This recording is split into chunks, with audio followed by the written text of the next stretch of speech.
Friends, welcomes to இனிமையான நேரங்கள். இன்றைக்கி நம்ம ஒரு ஈவினிங் ஒரு ஸ்நாக் பார்க்க போகிறோம் ஃப்ரெண்ட்ஸ். என்னென்னா, மழை நல்லா எங்கள் ஊரில் பேஞ்சிட்ருக்கு. செமையான மழையாக இருக்குது. கிளைமேட் பாருங்கள் எப்படி இருக்குன்னு.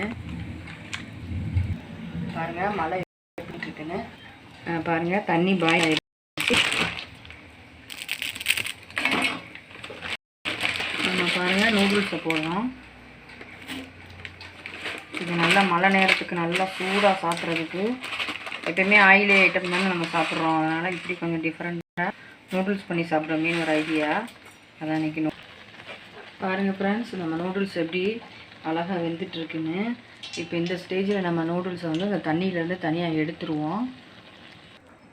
பாருங்கள் ஃப்ரெண்ட்ஸ், நம்ம நூடுல்ஸ் தண்ணியிலேருந்து தனியாக எடுத்துட்டோம். இந்த மாதிரி எடுத்து கொஞ்சம் லைட்டாக ஆற வச்சுருக்கேன். இதில் கொஞ்சோண்டு ஐஸ் வாட்டர் விட்டு அதையும் வடிகட்டி வச்சுருக்கேன். இப்போ இங்கே பேன் காஞ்சிட்ருக்கு.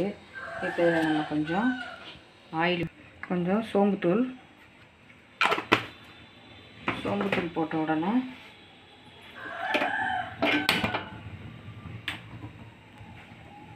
இங்கே ஆனியன் பீன்ஸு கேரட்டு எல்லாமே கட் பண்ணி வச்சுருக்கேன். இப்போ இந்த ஆனியன் அதில் போட்டுறேன். வெஜிடபிள் போட்டு தான் பண்ணுறேன். எக்கு இது எல்லாத்தையும் போட்டு நல்லா வதக்கிடுறேன். இது வீட்டில் கேப்சிகம் இருந்தால் கேப்சிகம் ஆட் பண்ணிக்கோங்க. அதே மாதிரி பீன்ஸு, அதாவது க்ரீன் பீன்ஸ் இருந்துச்சுனாலும் நீங்கள் ஆட் பண்ணிக்கோங்க. பட்டாணி இருந்தால், பீன்ஸ் இருந்தாலும் ஆட் பண்ணிக்கோங்க. இப்போ அது ரெண்டும் என்கிட்ட இல்லை, அதனால நான் இருக்கிற காயை வச்சு பண்ணியிருக்கேன். இந்த ஸ்டேஜில் நல்லா இப்போ வதங்கிட்டு இருக்கையில் நீங்கள் நூடுல்ஸுக்கு தேவையான சால்ட்டு கொஞ்சமாக போடுங்க. ஏன்னா அந்த நூடுல்ஸ் மேக்கர் பொடி இருக்கு இல்லையா, அதுலேயே உங்களுக்கு சால்ட் இருக்கும். அதனால் நீங்கள் நிறையா சால்ட் யூஸ் பண்ண வேண்டிய அவசியம் இருக்காது. இது நல்லா வதங்கணும். இப்போ பீன்ஸு, கேரட்டு, வெங்காயம் எல்லாம் போட்டு நல்லா வதங்கிடுச்சு. இதில் நீங்கள் குடமிளகா இருந்தால் சேர்த்துக்குங்க. பச்சை பட்டாணி இருந்தால் நீங்கள் ஊற வச்சு வேக வச்சு சேர்த்துக்குங்க. நான் 3 காய் தான் இருக்குது, அதனால் போட்டிருக்கேன். இதில் நம்ம அந்த மேகி பொடி இருக்குல்ல, அதை நம்ம போட்டுருவோம். அப்படி மேகி பொடி இல்லைன்னா வீட்டில் சிக்கன் 65 பொடி இருந்தால் அதையும் நீங்கள் சேர்த்துக்கலாம். அதுக்கு நான் காய்கறியோடு நல்லா மிக்ஸ் பண்ணியாச்சு.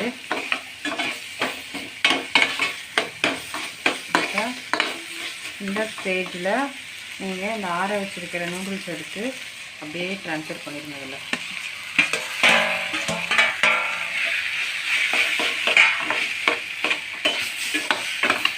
அப்படியே ட்ரான்ஸ்ஃபர் பண்ணிடுங்க.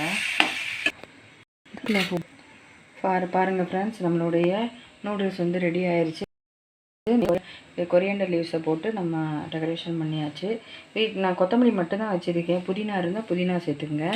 பாருங்கள், நம்ம சுட சுட மழைக்கு ஆவி பறக்க நம்மளுடைய நூடுல்ஸ் ரெடி ஆயிடுச்சு ஃப்ரெண்ட்ஸ். பாருங்கள், நீங்களும் உங்கள் வீட்டில் இதே மாதிரி செஞ்சு பார்த்துட்டு எப்படி இருக்குன்னு சொல்லுங்கள்.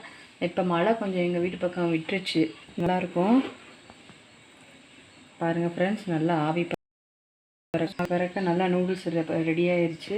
மறக்காமல் நம்ம சேனலை நீங்கள் சப்ஸ்கிரைப் பண்ண மறந்துடாதீங்க. லைக் பண்ணுங்கள், ஷேர் பண்ணுங்கள், சப்ஸ்கிரைப் பண்ணுங்கள். நீங்களும் இதே மாதிரி ஸ்நாக்ஸ் செஞ்சு சாப்பிட்டுட்டு எனக்கு எப்படி இருக்குன்னு சொல்லுங்கள். Bye friends.